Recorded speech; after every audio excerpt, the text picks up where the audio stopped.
Positive feedback. Positive feedback is the one to which the system react in such way as to increase the intensity of the change in the same direction. Positive feedback શું એટલે કશી વસ્તુ ચાલતી હોય આપણી બોડીમાં એને એક ડાયરેક્શનમાં આગળ વધારવાની વસ્તુ કરશે. એટલે પોઝિટિવ ફીડબેક એ જ વસ્તુને સેમ ડાયરેક્શનમાં વધારવા માટે કામ આવશે.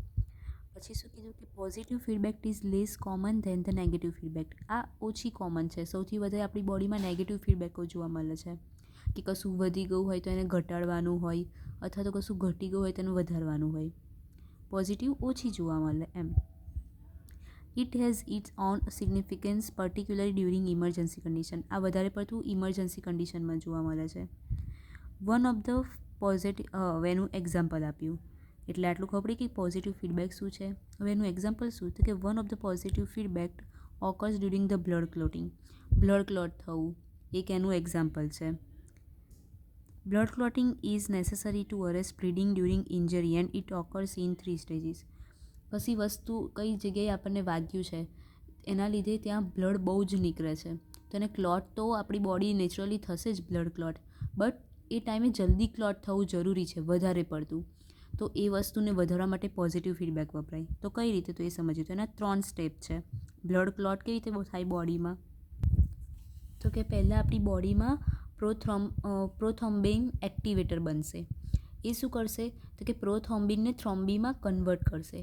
હવે આ જે થ્રોમ્બિન છે એ ફાઇબ્રિનોજનને ફાઇબ્રિનમાં કન્વર્ટ કરશે.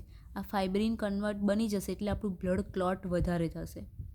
તો હવે આપણે શું કીધું કે thrombin form in the second stage stimulates. હા, હવે આ ચાર્ટ છે જો કે પહેલાં આપણી કોઈ બ્લડ વેસલને વાગી ગયું, ત્યાંથી બ્લીડિંગ થયું બહુ જ, એટલે આપણી બોડીને સંદેશ મળી જશે કે અહીં બ્લડ નીકળ્યું છે તેને ક્લોટ કરવાનું છે એટલે પ્રોથ્રોમ્બિન એક્ટિવેટર એ ફોર્મેશન થશે એનું.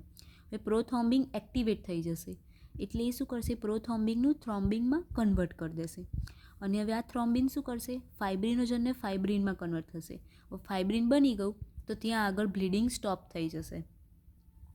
હવે આમાં કેવું છે કે આ જે થ્રોમ્બિન છે ને એ થ્રોમ્બિન પ્રોથ્રોમ્બિન એક્ટિવેટરને સ્ટિમ્યુલેટ કરતું છે.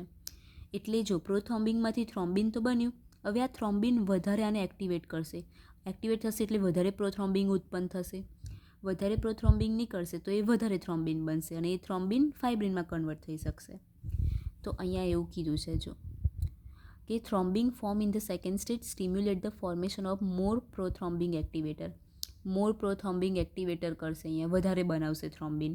એનું કામ જ એ છે કે એના 2 કામ છે. એક તો ફાઇબ્રિનોજનને ફાઇબ્રિનમાં કન્વર્ટ કરવું અને પ્રોથ્રોમ્બિન એક્ટિવેટરને સ્ટિમ્યુલેટ કરવું. તો જેવા વધારે પ્રોથ્રોમ્બિન બનશે એટલા જ વધારે થ્રોમ્બિન બનશે અને એટલા જ વધારે થ્રોમ્બિન એ ફાઇબ્રિનમાં કન્વર્ટ થઈ શકશે તો બ્લીડિંગ ત્યાં સ્ટોપ થશે. તો અહીંયા એનું એક્ઝામ્પલ આપી દીધું છે. તો આનો શું થયું કે બ્લડ ક્લોટ કરવા માટે આ જવાબદાર છે.